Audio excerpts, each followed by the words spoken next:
Hello and welcome back to another Rush Duel Links deck profile. Today we're taking a look at Metarion because we did just get the new deck build box, which does have a couple of new cards, notably Imaginary Leading Actor as well as the full Metarion Assura Star. And there is one more card that we did get which we're not actually using in this current build, that being Imaginary Arc Talents. And I suppose we'll talk about this card first since we're actually not using it in our final build. So this, we still keep going back and forth on this card. This card is a good card. This is a really strong spell card.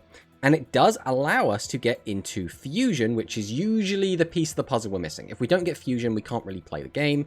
This helps us get to that card, so why aren't we using it? Well, the reason why is because our spell trap space is actually really tight. We're already playing 15 spell traps, and we'd like to be playing even more.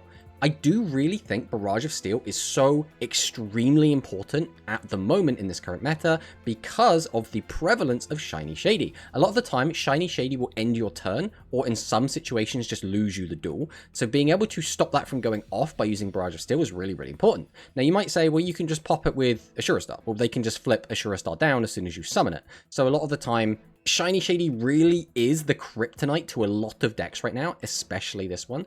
So I do think it is very important that we use Barrage of Steel. Obviously, we need the 3 copies of Fusion. The Star Restart is really integral for the strategy to really work, to get out multiple Fusions in a single turn, to really keep having access to Fusion and all of the material you need from the graveyard, so we can't really get rid of that. Then it's Monster Reincarnation, which again, we need this for the skill and to be used with a reactor, but other than that, the actual card itself is a bit whatever.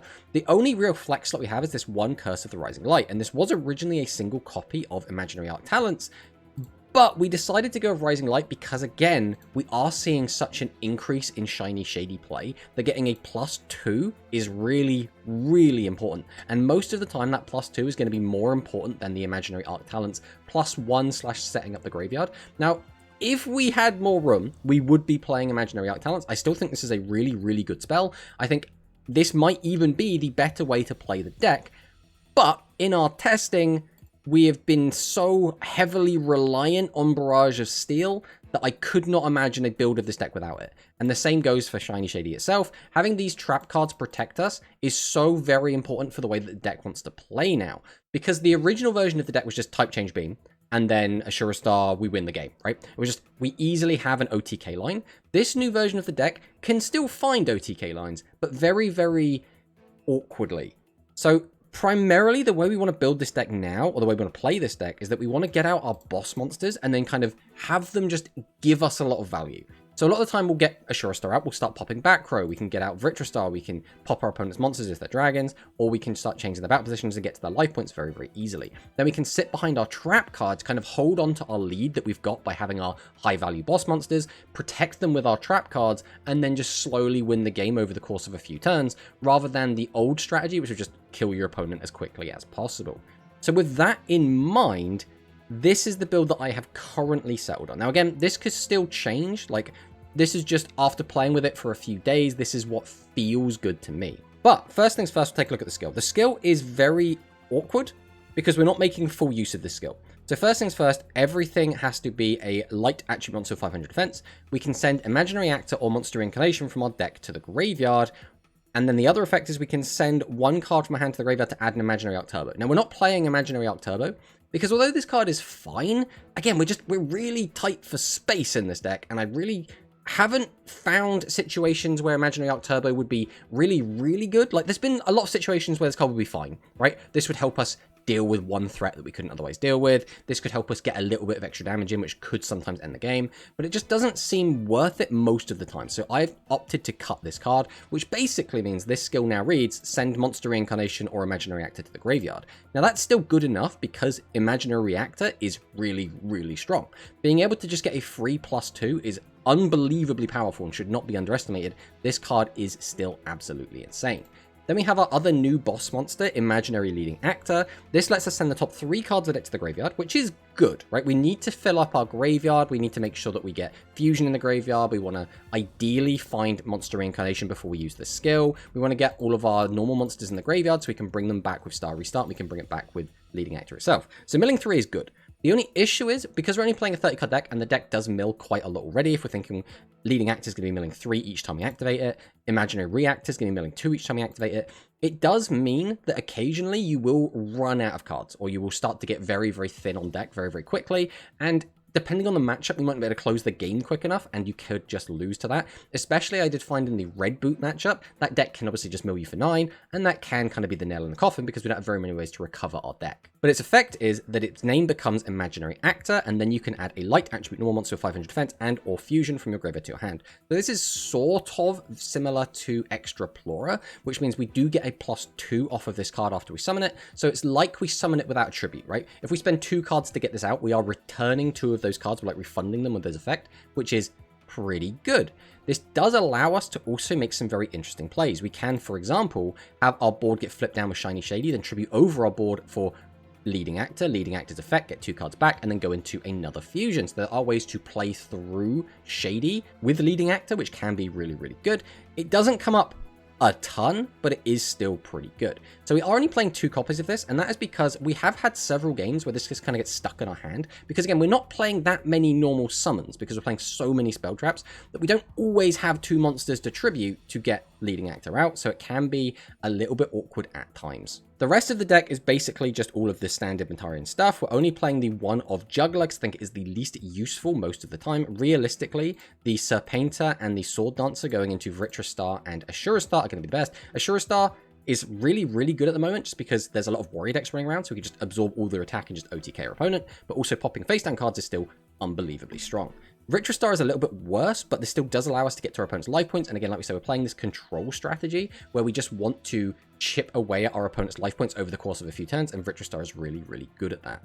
Hercules Star is still good, it's just specifically really, really good against spellcasters, and it can be good against some of the other decks, right? Like, for example, if our opponent is playing like Galaxy, we can mess with their graveyard a bit, but realistically, we can't empty their graveyard faster than they can fill it, so it kind of feels like a losing race if we try to go for that, but it still can come up. Then for the spell cards, we're playing again the 1 Reincarnation, really, really important because it works really, really well with Reactor. We're playing the Curse of the Rising Light. Again, if we get that draw 2, it is so unbelievably powerful. If we get a +4 because we get the +2 off of Reactor, then we get, technically it's a +1 off of Curse of the Rising Light, but it's still really useful. That can be enough to just give us enough resources to just kill our opponent, which can be really, really good. Starry Start, again, unbelievably important. And like we said before, Barrage of Steel, so very, very important in a meta that does have Shiny Shady, especially in a deck like this, where every play we make is going to be very, very telegraphed. So it's going to be very, very obvious when we're going to be summoning our fusion monsters. Our opponent can just hold their Shady until then. So being able to pop Shady out of the way, very, very important. For the Legend Trap, this could be anything. Realistically, we could swap Trap Hole for, let's say, Compulsory Evacuation Device. That would still be just as good. I personally have been enjoying Trap Hole, but realistically this was a holdover from when we were playing the type Change Beam, so this could quite easily be Compulsory Evacuation Device and not much would really change. And then Shiny Shady is so unbelievably powerful. I really cannot overstate how strong this trap card is. In the recent tournament results we have been seeing, we have seen basically the same decks doing well, but now they're playing Shady. And Shady can just buy you an extra turn or shut down your opponent's turn when they're about to kill you. So it's just so, so powerful, and it has really, really changed the way the game plays. As for the new fusion monster, for Metarion Star, this card is decent, but it's not anything super crazy. So the biggest issue I always have with this card is that we have to place a card from our hand on the bottom of our deck. If we didn't have to do that, this card would feel a lot better, but when we do that, we can bring back a level 9 Cyborg type monster from the graveyard in defense position, which is okay. One of the best things we've been able to do with this is bring back a Star and either pop a face down or absorb your opponent's warrior's attacks and then chuck them onto the full Metarion Star, which can be better than just using its other effect. Being able to absorb the attack of one of your opponent's monsters is decent because it is sort of like getting a direct attack in, and that can be enough sometimes. If we get, for example, this out and then another regular fusion, that could be 3200 and then a 2800 direct attack. That can just be lethal on its own. So it does come up occasionally. I haven't had it come up yet where I would have liked to have a second full Metarion Star. So for right now, I'm quite happy with these ratios and quite happy with this being just one copy. But again, it's still early days. We might still see some development. But overall, my initial impression with this deck is it's fine. It's not really, really strong. I don't think this is going to be a tier 1 deck. I don't think this is going to be a tier 2 deck, if I'm being completely honest. I think this deck feels Like, its skill is letting it down a little bit. Now, being able to get a free +2 occasionally can be really nice, but it's very random, right? We don't know what we're going to get off of that +2, and that is what makes this deck feel really awkward. A lot of the time, you do end up in a situation where you're like, oh, I don't have the fusion, so I can't make my plays. Or I've got everything else, but I don't have an imaginary actor, so I can't make a play. You end up a lot of the time just in a situation where you're like, I can almost pop off, but I can't because I'm missing X, Y, or Z. And again, there are cards that can alleviate that a little bit, like Imaginary Arc Talents, but again, we really, really need the Barrage of Steel. And even if we have talents, even games where we were playing 3 copies of talents, we would still occasionally have games where we just could not play the game because we were missing a key combo piece, such as the Fusion. Fusion always tends to be the card that we're missing, and unfortunately, we just do not have a good way to get instant access to this. A lot of the other Fusion decks do just have a skill that's Search Fusion. So our skill being able to give us sometimes a free +2, but it's a random +2, is nice, but it's just not as good as having consistent access to all of the combo pieces we need to make plays. But let's fire in some replays so I can show you what I've been talking about.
Yes, you did!